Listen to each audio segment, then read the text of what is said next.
గొడవ పడకుండా శత్రువును ఓడించే 10 మార్గాలు ఏంటో తెలుసా?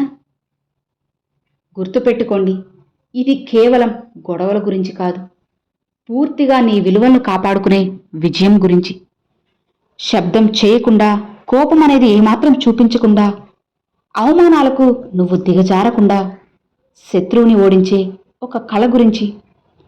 మన జీవితంలో కొందరుంటారు, వాళ్ళు ప్రత్యేకంగా దెబ్బతీయరు, కానీ మాటలతో, వాళ్ళ చూపులతో, చేష్టలతో, నిర్లక్ష్యంతో మన విలువను నెమ్మదిగా తినేస్తారు. అలాంటి వాళ్ళని నువ్వు ఎదుర్కోవాలంటే గొడవ అవసరం లేదు. ఎందుకంటే గొడవలో దిగజారిన వాడే ముందుగా ఓడిపోతాడు. ఇప్పుడు గొడవ పడకుండా శత్రువును ఓడించే 10 మార్గాల గురించి మనం తెలుసుకుందాం. శాంతంగా, తెలివిగా, గౌరవంగా గెలవాలి అనుకునే వాళ్ళ కోసమే ఈ మార్గాలు.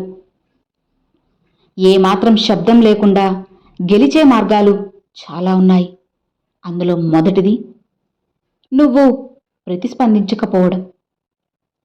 బలహీనత కాదు, అది అత్యంత శక్తివంతమైన ఒక ఆయుధం. నీ మాటలకు మాటలు రావాలని, నీ కోపం బయటపడాలని, నువ్వు చెలరేగిపోవాలని నీ విలువ తగ్గించేవాడు ఎదురు చూస్తూ ఉంటాడు. ఎందుకంటే నువ్వు స్పందించిన క్షణమే అతడికి నీ మీద ఆధిక్యం వచ్చేస్తుంది. కానీ నువ్వు మౌనంగా ఉన్నప్పుడు, ప్రశాంతంగా ఉన్నప్పుడు అతడి ఆటలన్నీ కూడా అర్థం లేకుండా పోతాయి. మౌనమంటే భయం కాదు, అది ఆత్మవిశ్వాసం. స్పందించకుండా ఉండడం వల్ల నువ్వు చెప్పేది ఒక్కటే, నువ్వు నా స్థాయికి సరిపోవని. ఇక రెండవది, నీ విలువను నువ్వే గుర్తించకపోతే ప్రపంచం నీపై అనుమానం పెంచుతుంది. నీ విలువను ఎవరైనా తగ్గించగలరంటే అది ముందుగా నువ్వే. నీ విలువను నువ్వే నమ్మలేదని అర్థం. నీ యొక్క ప్రయాణం, నీ కష్టాలు, నీ ఎదుగుదల ఇవన్నీ నీకు స్పష్టంగా తెలుసు కదా. ఇక వాటిని మర్చిపోయినప్పుడు మాత్రమే బయట వాళ్ళ మాటలు గాయాలుగా మారుతాయి. నువ్వు లోపలే బలంగా నిలబడ్డావంటే ఎవరు చిన్న చూపు చూసినా అది నిన్ను తాకలేదు. ఆత్మగౌరవం అనేది బయట నుంచి రావాల్సింది కాదు, అది లోపలే పుట్టాలి. ఇక మూడవది, వాదనలతో కాదు, హద్దులతో మనిషి విలువ అనేది స్పష్టంగా నిలబడుతుంది. వాళ్లతో వాదిస్తే నీ శక్తి వృధా అవుతుంది. నిన్ను అర్థం చేసుకొని వాడితో మాటల యుద్ధం చేస్తే చివరికి నువ్వే అలసిపోతావు. కానీ నువ్వు స్పష్టమైన హద్దులనేటివి పెట్టినప్పుడు వాళ్ళు నిన్ను ఎక్కడి వరకు తాకవచ్చో వాళ్ళకే అర్థమవుతుంది. ఈ మాట నాకు ఇష్టం లేదు, ఇలా ప్రవర్తించొద్దు అని ప్రశాంతంగా చెప్పడం గొడవ కాదు, అది నీ వ్యక్తిత్వాన్ని ప్రకటించడం. హద్దులు లేని మనిషిని ఎవరైనా తొక్కేస్తారు, గుర్తుపెట్టుకో. ఇక నాలుగవది, నీ యొక్క పని, అలానే నీ ఎదుగుదల. ఇవే నీ అసలైన సమాధానం. నీ గురించి తప్పుగా, చెడుగా మాట్లాడే వాళ్లకు వివరణలు అస్సలు అవసరం లేదు. సమర్థించుకోవడం కూడా అవసరమే లేదు. నువ్వు చేసే పని, నువ్వు చేరుకునే స్థాయి, ఇవే నీ తరపున మాట్లాడాలి. నువ్వు నిశ్శబ్దంగా ఎదుగుతుంటే వాళ్ళ మాటలు వాళ్ళకే భారంగా మారుతాయి. విజయం ఎప్పుడూ గట్టిగా అరవదు, కానీ దాని శబ్దం చాలా దూరం వినిపిస్తుంది. ఇక ఐదవది, ఎప్పుడూ కూడా అందుబాటులో ఉండడం. విలువ కాదు, అది అలవాటు చేస్తుంది. నువ్వు ప్రతిసారి వాళ్ళకి అందుబాటులో ఉంటే వాళ్ళు నిన్ను సహజంగా తీసుకుంటారు. నీ సమయం, నీ శ్రద్ధ, నీ యొక్క శక్తి ఇవన్నీ ఎంతో విలువైనవి. అవసరం లేని చోట వాటిని ఖర్చు చేయడం వల్ల నీ మీద గౌరవం తగ్గుతుంది. నువ్వు కొన్నిసార్లు దూరంగా ఉండడం, స్పందించకపోవడం వాళ్లకు నీ విలువను గుర్తు చేస్తుంది. ఉన్నప్పుడు తెలియని విలువ దూరమైనప్పుడు అర్థమవుతుంది. ఇక ఆరవది, నీ భావోద్వేగాల మీద నీకే నియంత్రణ లేకపోతే నీ యొక్క శత్రువే నిన్ను నడిపిస్తూ ఉంటాడు. అవును, నీ కోపం, నీ బాధ, నీ అసహనం ఇవే నీపై ప్రయోగించే ఆయుధాలు. నువ్వు ఆవేశంగా స్పందించిన ప్రతిసారి నువ్వు వాళ్ళ చేతుల్లో ఆటబొమ్మగా మారుతావు. భావోద్వేగాలను అదుపులో పెట్టుకోవడం అంటే వాటిని అణిచివేయడం కాదు, అవి నిన్ను నడిపించకుండా నువ్వే వాటిని నడిపించడం. ప్రశాంతంగా ఉండగలిగిన వాడే నిజంగా బలమైనవాడు. ఇక 7వది, వాళ్ళలా మారిపోతే నువ్వు గెలిచినట్లు కాదు, నువ్వు కోల్పోయినట్లే. నీ మీద విషం చల్లారని నువ్వు కూడా విషంగా మారితే నువ్వు వాళ్ళకంటే భిన్నంగా ఏమీ ఉండవు. నీ విలువ నీ మాటల్లో, నీ ప్రవర్తనలో కనిపించాలి. నీ స్థాయి నీ చేతిలో, అలానే నీ సంయమనంలో ఉంటుంది. వాళ్ళ స్థాయికి దిగజారకుండా ఉండడమే నీ అసలైన గెలుపు. ఇక 8వది, కొన్ని సంబంధాలు సరిచేయడానికి కాదు, వదిలేయడానికి మాత్రమే ఉంటాయి. ఎంత ప్రయత్నించినా కొందరు మారరు, ఎంత అర్థం చేసుకున్నా కొందరు నిన్ను గౌరవించరు. అప్పుడు దూరం పెట్టడం తప్పు కాదు. శాంతిగా ఉండాలంటే, మనసు బ్రతకాలంటే కొన్నిసార్లు మనుషుల్ని వదిలేయాల్సిందే. ఇది కష్టమైనా తప్పదు. ఇది పారిపోవడం కాదు, ఇది ఆత్మరక్షణ. నీ జీవితంలో శాంతి కంటే విలువైన సంబంధం ఏదీ లేదు. 9వది, నీ చుట్టూ ఎవరు ఉన్నారు అనేది అసలు నువ్వు ఎవరో నిర్ణయిస్తుంది. నీ విలువను తగ్గించే వాళ్ళ మధ్య నువ్వు ఉంటూ ఎదగాలి అనుకుంటే అది అసాధ్యం. నిన్ను నమ్మేవాళ్ళు, నిన్ను ప్రోత్సహించేవాళ్ళు, నీ ఎదుగుదల చూసి సంతోషపడేవాళ్ళు, అలాంటి వాళ్లతోనే ఉండాలి. సరైన వాతావరణంలో ఉంటే మొక్క కూడా చెట్టు అవుతుంది. తప్పు వాతావరణంలో అయితే మంచి మనిషి కూడా కూలిపోతాడు. ఇక 10వది, చివరికి నిజమైన విజయం నీ మనశ్శాంతి. దాన్ని నిలబెట్టుకోవాలి. శత్రువుని నువ్వు ఓడించాలంటే అతన్ని కింద పడేయాల్సిన అవసరం లేదు. అతడి వల్ల నీ మనసు కలత చెందకుండా చూసుకోవడమే నిజమైన గెలుపు. నీ గౌరవం నిలబడి, నీ శాంతి చెదరకుండా నువ్వు జీవించగలిగితే అంతకంటే పెద్ద విజయం మరేదీ లేదు. నువ్వు సంతోషంగా ముందుకు వెళ్తుంటే నిన్ను కూల్చాలని చూసేవాళ్ళు సహజంగానే వెనకబడిపోతారు. గొడవ పడకుండా ఓడించడం అంటే నిన్ను నువ్వే గెలిపించుకోవడం. నీ విలువను నువ్వే కాపాడుకుంటే ప్రపంచం నిన్ను తాకే ముందు 100 సార్లు ఆలోచిస్తుంది. గుర్తుపెట్టుకో, మనకంటూ మన జీవితంలో ఒక సమయం వస్తుంది. అప్పుడు మనం గ్రహిస్తాం, శత్రువులు ఎక్కడో బయట లేరు, మన విలువను తక్కువ చేసేవాళ్లే అని. నిజంగా ప్రమాదకరమని. ఇక వాళ్ళు నిన్ను కిందకి లాగరు, కానీ నువ్వు పైకి లేవకుండా అడ్డుకుంటారు. వాళ్ళు నిన్ను కూల్చరు, కానీ నువ్వు నిలబడిన ప్రతిసారి అనుమానం కలిగిస్తారు. అలాంటి వాళ్ళ నుంచి బయటపడ్డం అంటే శరీరంతో కాదు, మనసుతో దూరం కావాలి. నీ జీవితంలో నువ్వు ఒక విషయాన్ని గట్టిగా అర్థం చేసుకోవాలి. నువ్వు అందరికీ నచ్చాల్సిన అవసరం లేదు. నిన్ను అర్థం చేసుకొని వాళ్ళ దగ్గర నీ విలువను నిరూపించాల్సిన అవసరం అంతకన్నా లేదు. ఎవరైతే నీ మంచితనాన్ని నీ బలహీనతగా వాడుకుంటారో, ఎవరైతే నీ యొక్క ఓర్పును నీపైనే ప్రయోగిస్తారో వాళ్ళ దగ్గర నువ్వు ఇంకా ఇంకా భరిస్తూ ఉంటే అది గొప్పతనం కాదు, అది నెమ్మదిగా దిగజారుతున్న ఆత్మహత్య. ఇక్కడ ఒక కఠినమైన నిజముంది. నువ్వు హద్దులు పెట్టినప్పుడు కొంతమంది నిన్ను చెడ్డవాడిగా ముద్ర వేస్తారు. నువ్వు మారలేదు, కానీ వాళ్లకు దొరికే లాభం ఆగిపోయింది.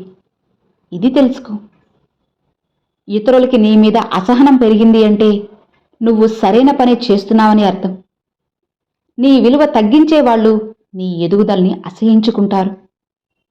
నువ్వు సంతోషంగా ఉన్నా, ప్రశాంతంగా ఉన్నా, నువ్వు నీ దారిలో నువ్వు నడుస్తున్నా వాళ్ళకది భారమే. ఎందుకంటే వాళ్ళు నీ నుంచి భయం, అనుమానం, అస్థిరతను కోరుకుంటారు. అవి లేకపోతే వాళ్లకు నిన్ను నియంత్రించే శక్తి ఉండదు. అందుకే ఒక విషయాన్ని నువ్వు గుర్తుపెట్టుకో. మీరు మారిన ప్రతిసారి మిమ్మల్ని ఉపయోగించుకున్న వాళ్ళు అసహనంగానే మారుతారు. అది నీ తప్పు కాదు. అది నీ ఎదుగుదలకు వచ్చిన పన్ను. నీ శత్రువుని నిజంగా నువ్వు ఓడించాలంటే నువ్వు అతన్ని ఎదుర్కోవాల్సిన అవసరం లేదు. నీ జీవితాన్ని అతడి ఆలోచనల నుంచి పూర్తిగా బయటకు తీసుకురావడమే చాలు. వాళ్ళేమనుకుంటారు, వీళ్ళేమనుకుంటారు, వాళ్ళకి నాపై ఏమనిపిస్తుంది, ఈ ప్రశ్నలన్నీ నీ మనసులో నుంచి తొలగిపోయిన రోజే నువ్వు గెలిచిన రోజు. ఇది కొంతమందికి అర్థం కాదు, కానీ ఇదే నిజం. నువ్వు నిన్ను కాపాడుకోవడం నేర్చుకున్నప్పుడు ప్రపంచం నిన్ను గౌరవించడం మొదలెడుతుంది. నీ నిశ్శబ్దం మారుతుంది, నీ నడక మారుతుంది, నీ మాటల్లో తొందర తగ్గుతుంది, నీ కళ్ళల్లో పూర్తిగా భయం అనేది తొలగిపోతుంది. అదే నీ అసలైన రూపం. పూర్తిగా నీ విలువ తగ్గించే వాళ్లకు నువ్వు ఏమాత్రం కూడా సమాధానం ఇవ్వాల్సిన అవసరం లేదు. వాళ్లను మార్చాల్సిన బాధ్యత కూడా నీది కాదు. ఇక వాళ్లను మెప్పించాల్సిన అవసరం అంతకన్నా లేదు. నీ పని ఒక్కటే, నీ జీవితాన్ని చిన్నచూపు చూసేవాళ్ళు దూరం నుంచే చూస్తూ ఉండే స్థాయికి నువ్వు ఎదగాలి. అదే గొడవ లేకుండా జరిగే అత్యంత ఘనమైన ప్రతీకారం. నిన్ను బాధ పెట్టింది మాటలు కాదు, నిన్ను కృంగదీసింది సంఘటనలు కాదు. నువ్వు ఎంత భరించావో అదే నిన్ను ఖాళీ చేసింది. ఎందుకంటే ప్రతిసారి నువ్వు పర్లేదు అన్నప్పుడు నీ లోపల ఏదో ఒకటి విరిగిపోతుంది. ఎవ్వరికీ కనిపించదు, కానీ నువ్వు మాత్రం అనుభవిస్తావు. నీ మంచితనం నీ శత్రువులకి ఆయుధమవుతుంది. నువ్వు ఎక్కువ అర్థం చేసుకున్నావంటే, నువ్వు ఎక్కువ క్షమించావంటే, నువ్వు ఎక్కువ భరించావంటే కొంతమంది నిన్ను ఇంకా ఇంకా పరీక్షిస్తారు. వాళ్ళు నీ సహనాన్ని నీ మీదే ప్రయోగం చేస్తారు. నీ మౌనాన్ని నీ బలహీనతగా అనుకుంటారు. ఇక ప్రమాదం అక్కడే మొదలైంది. అదే ఒక స్పష్టమైన నిజం. మంచివాడిగా ఉండడం గొప్పది, కానీ ఎక్కడ ఆగాలో తెలియకపోతే అది శాపంగా మారుతుంది. మీ హద్దులు కనిపించని వరకు ప్రపంచం మీ మీదే నడుస్తుంది.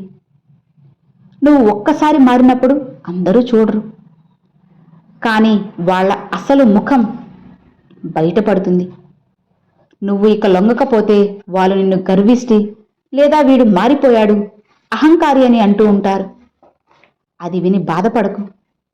ఎందుకంటే నువ్వు మౌనంగా ఉన్నప్పుడు వాళ్లకు సౌకర్యం, నువ్వు నిలబడినప్పుడు వాళ్ళకి సమస్య.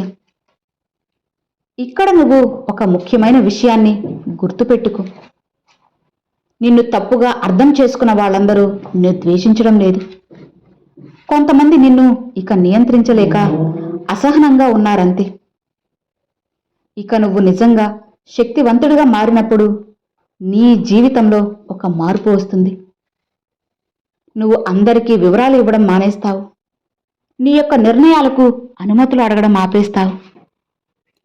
నీ విలువను రుజువు చేయాలనే తపన తగ్గిపోతుంది. అది అహంకారం కాదు, అది ఆత్మస్థైర్యం. నీ శత్రువు ఓడిపోయిన సంకేతం ఏంటో తెలుసా? నువ్వు ప్రశాంతంగా నిద్రపోతున్నప్పుడు నీ గురించి ఆలోచిస్తూ ఉండడం, నువ్వు ముందుకు వెళ్తుంటే వాళ్ళు వెనక్కి చూసుకుంటూ ఉండడం, నువ్వు వాళ్ళ మనసులో ఉండడం, వాళ్ళు నీ జీవితంలో లేకపోవడం, అదే అసలైన విజయం.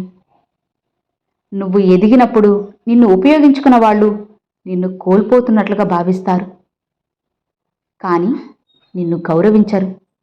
అది వాళ్ళ స్వభావం. దాన్ని నువ్వు మార్చలేవు కదా. కానీ వాళ్ళకి నీ అందుబాటు మాత్రం పూర్తిగా ఆపగలవు.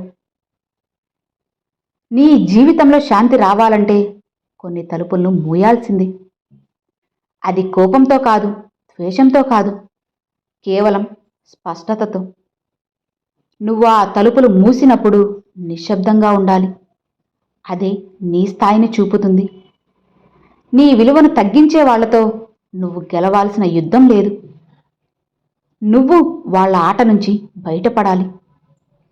వాళ్ళు నిన్ను రెచ్చగొట్టాలనుకుంటారు. నువ్వు స్పందించాలనుకుంటారు. నీ శాంతిని కూల్చాలనుకుంటారు.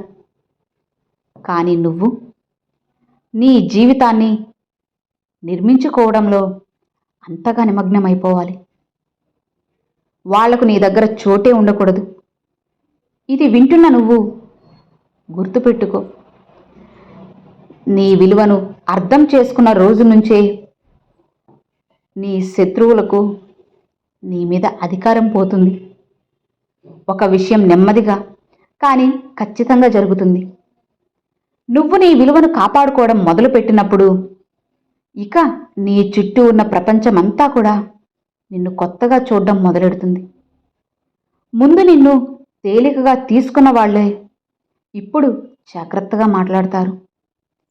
ముందు నీ మీద ఆధారపడ్డవాళ్ళు ఇప్పుడు స్వయంగా నీ అనుమతి కోసం ఆలోచిస్తారు. ఎందుకంటే నువ్వు మారిపోయావు కాదు, నువ్వే నిన్ను గుర్తించావు. నిన్ను బాధ పెట్టిన వాళ్ళను గుర్తు చేసుకుంటే ఒక్క విషయం అనేది స్పష్టంగా నీకు కనపడుతుంది. వాళ్ళు నీకంటే గొప్పవాళ్ళు కాదు. వాళ్ళు నీకంటే తెలివైన వాళ్ళు కాదు. వాళ్ళు నీకంటే శక్తివంతమైన వాళ్ళు కూడా కాదు. కేవలం నువ్వు నిశ్శబ్దంగా ఉండటాన్ని వాళ్ళు నీ బలహీనతగా భావించారు. అది వాళ్ళ పొరపాటు. ఇక ఇప్పుడది వాళ్ళ శిక్ష. నీకంటూ ఒక రోజు వస్తుంది. ఆ రోజు నువ్వు వెనక్కి తిరిగి చూస్తావు. నువ్వు నీ హద్దులు పెట్టినప్పుడు కొంతమంది నిన్ను కోల్పోతారు. కానీ వాళ్ళు నిన్ను కోల్పోయినా నువ్వు నిన్ను పొందుతావు. నీ శత్రువులు ఒక పని చేస్తారు. వాళ్ళు నీ మీద నేరుగా అస్సలు దాడి చేయరు. వాళ్ళు మీ మీద మీకు సందేహం పెడతారు. మీ మీద మీకు అపరాధ భావన కలిగిస్తారు. మీ మంచితనాన్ని మీకే వ్యతిరేకంగా తిప్పుతారు. మీరు ఎక్కువగా ఆలోచిస్తారు, తప్పుగా అర్థం చేసుకుంటారు. మీ యొక్క స్వభావమే అలాంటిది. ఇవన్నీ నిన్ను నీ నుంచి దూరం చేసే మాటలు. ఇప్పుడు నువ్వు నేర్చుకున్నది ఇదే. నీ అనుభూతిని నమ్ము. నీ మనసు చెప్పిన దాన్నే నువ్వు గౌరవించు. నువ్వు నిశ్శబ్దంగా మారిన తరువాత ఒక విచిత్రమైన శాంతి వస్తుంది. అందరికీ చెప్పాలనే తపన తగ్గిపోతుంది. నిన్ను తప్పుగా అర్థం చేసుకున్నారని బాధపడ్డం మానేస్తావు. నీ కథ నువ్వే తెలుసుకోవడం చాలు అనిపిస్తుంది. అది ఒంటరితనం కాదు, అది స్పష్టత. నీ శత్రువులు నిజంగా ఎప్పుడు ఓడిపోతారో తెలుసా? నువ్వు వాళ్ళ గురించి కోపంగా మాట్లాడినప్పుడు కాదు, బాధతో ఏడ్చినప్పుడు కాదు, నీకు వాళ్ళ గురించి ఏమీ అనిపించినప్పుడు, వాళ్ళ గురించి కొంచెం కూడా ఆలోచించినప్పుడు. అది వాళ్లకు అత్యంత ప్రమాదకరమైన స్థితి. నువ్వు ఎదుగుతున్నప్పుడు నీ పాత రూపాన్ని కొంతమంది కోల్పోతూ ఉంటారు. ఎందుకంటే ఆ పాత నువ్వు వాళ్లకు ఉపయోగపడేవాడివి. ఈ కొత్త నువ్వు వాళ్ళకి అర్థం కానివాడివి. ప్రతి ఎదుగుదలను కొన్ని వీడ్కోలను కోరుకుంటుంది. ఇప్పుడు ఇది నీకు చెప్పాల్సిన లోతైన నిజం కాదు, ముఖ్యమైన మలుపు.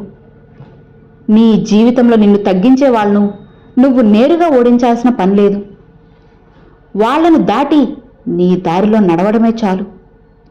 వాళ్ళు నీ వెనక నుంచి చూస్తూ ఉండే స్థాయికి నువ్వు ఎదిగితే అదే సమాధానం.